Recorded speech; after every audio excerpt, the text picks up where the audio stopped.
Hey everyone, it's Urmi and Sanjay from Jetsetting With US. In this video, we're going to talk about Great Smoky Mountains National Park. We're going to take you through the Tennessee side of the park, including the areas known as Sugarlands, Metcalf, Elkmont, Newfound Gap, and Cades Cove Loop. We're also going to talk about how to get there, where to stay, and what to expect. And of course, we're going to talk about some of our favorite hikes in the park. Let's dive right in. For some basic travel information to the park, the closest airport on the Tennessee side is McGee-Tyson Airport in Knoxville. From there, it's about an hour to get to Pigeon or to Gatlinburg, or 45 minutes to Metcalf Bottoms. And flights to Knoxville are pretty frequent, making this the perfect mountain getaway for the weekend. For transportation to get around Tennessee and Great Smoky Mountain National Park, your best choice is to get a rental car. All the standard rental car agencies are located right on site at the airport in Knoxville, so you don't have to take a separate shuttle to a separate rental car location, which is super convenient, especially if you have an early morning return flight home. For accommodations, you got two really great options really close to the park.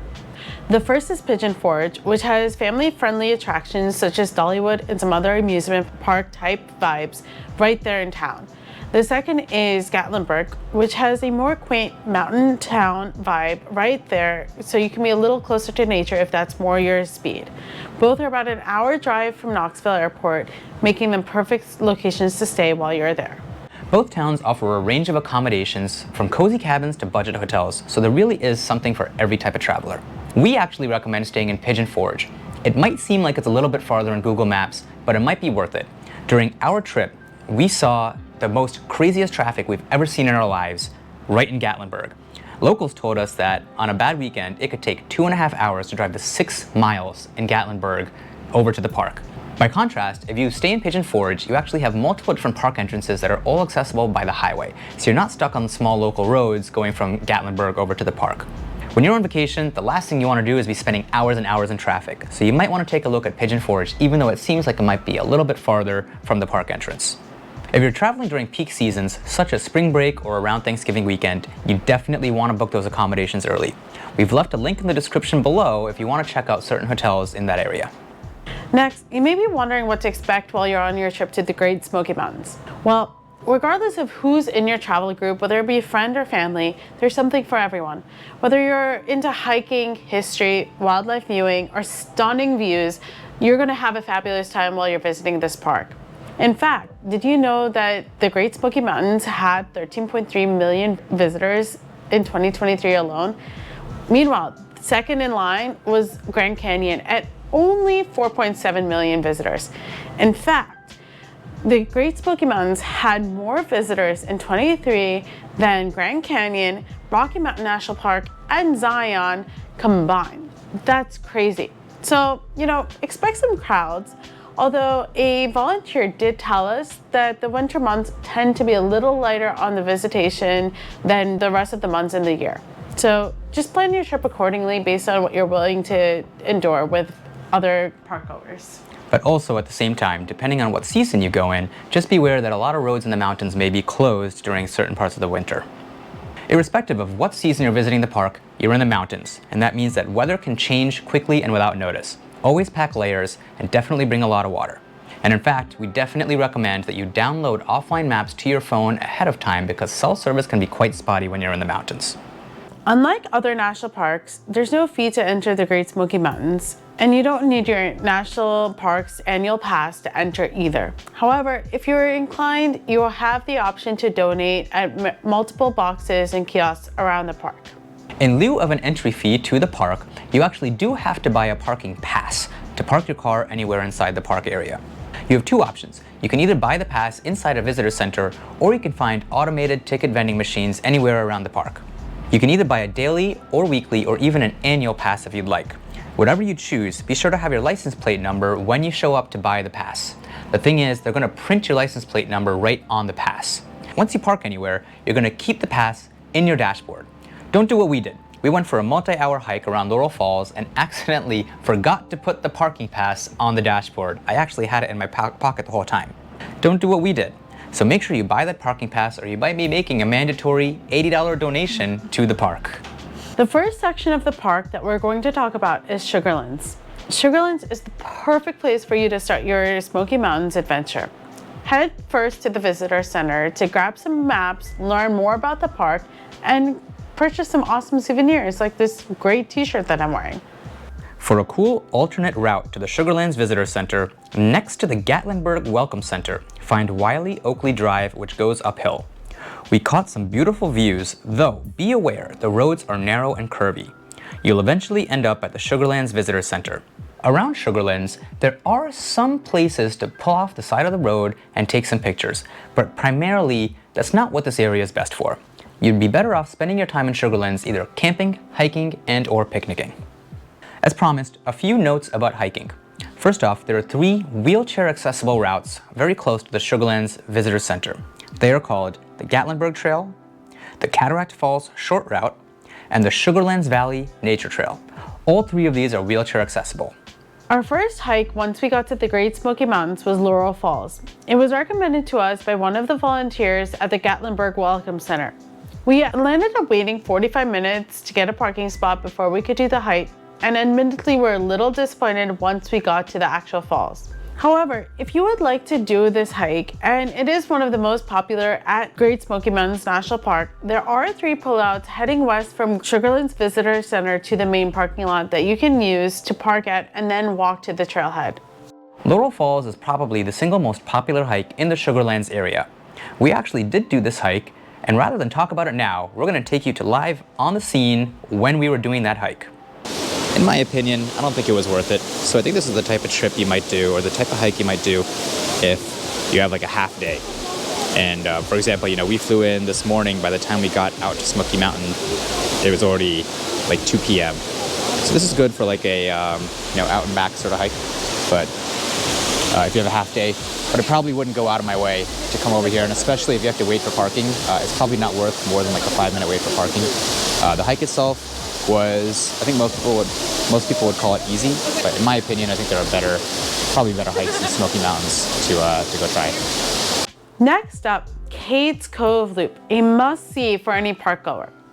This 11-mile scenic drive takes you through stunning valleys, beautiful historic sites, and gives you some brilliant wildlife viewing opportunities in the park.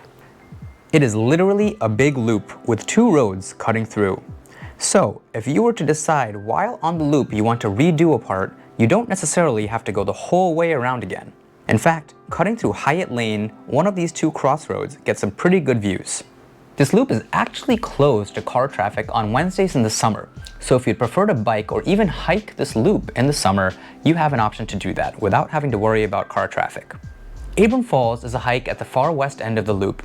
We heard from a volunteer it was quite good, and the pictures he showed us were actually better than the ones we found on other websites such as All Trails. There were a number of hikes also on the top part of the loop, but we didn't have time to stop and try any of these hikes. For the history buffs out there, you could also check out John Oliver Cabin and Elijah Oliver Cabin, both along the north side of the loop. In addition, there are a couple historic churches that you may be interested in checking out. As this is one of the most crowded national parks, you definitely want to show up to Cades Cove Loop a little bit on the earlier side to beat the traffic. We heard that it could take up to 4 hours to do that entire 11-mile loop. We actually didn't hit any traffic for the first half, and we thought it was an exaggeration. And then we got stuck for an hour and a half in an animal jam because a black bear was sighted on the side of the road. The traffic was so bad that by the time we got to the bear, we were kind of sped through by the rangers, and we really only got to capture it for a few seconds. We know that you're going to be smarter than us and show up a little bit earlier, and you're going to get to see that black bear. Next is the Metcalf Elkmont section of the park. This part is actually pretty family friendly and has numerous picnic locations around, perfect for a relaxing break during your trip. Elkmont is an interesting place for history buffs, adults and kids alike, due to the ghost town. You can find restored Appalachian-style cabins in Daisy Town. For hiking trails in the area, try the Little River Trail. This trail offers serene water views and small cascades. A volunteer told us that this is a pretty easy flat trail. You can easily walk part way and walk back, as there is no quote-unquote final destination like there is on some of the other trails we mentioned in this video. The same volunteer also told us to check out Cucumber Gap Trail, which he said is hilly but not steep. We were also recommended to try Middle Prong Trail, which actually requires driving on an unpaved road to get to the trailhead. This might be a good option to experience some fewer crowds in an otherwise pretty crowded park. Certainly, there are some beautiful hikes to be seen in the Metcalf Elkmont section of the park. However, far and away, the most unique and coolest thing about this part of the park is what's known as the Synchronous Firefly season, which occurs sometime between late May and early June. During this time of year, synchronous fireflies light up the night sky in a way that can't be seen in other parts of the year.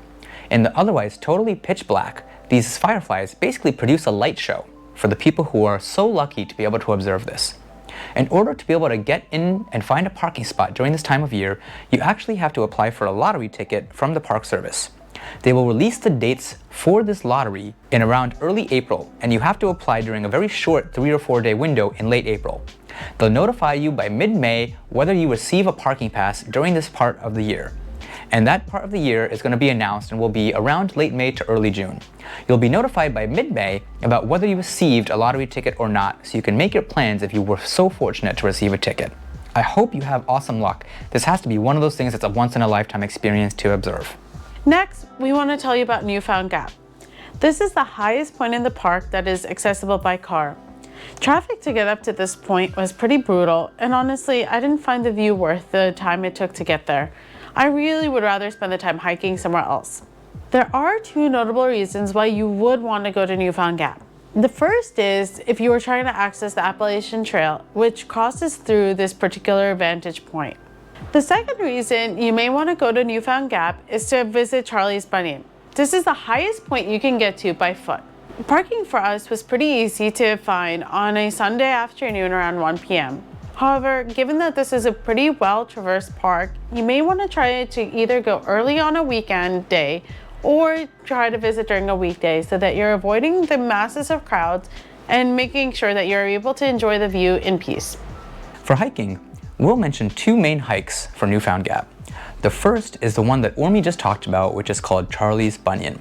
This is actually quite a difficult but a beautiful hike.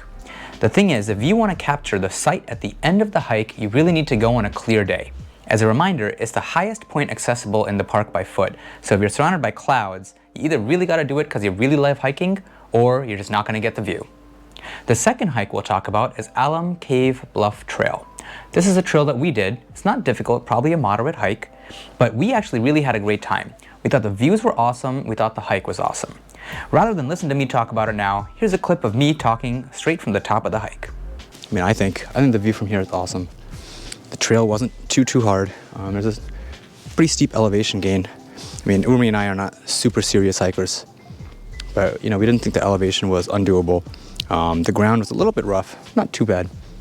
But overall, this was an awesome hike. I'm really glad we did this, especially considering how crowded Laurel Falls Trail was on Friday. If you're looking for like a short few hours, what we did coming out to the bluffs over here, we still got an awesome view, and I think this was totally worth it.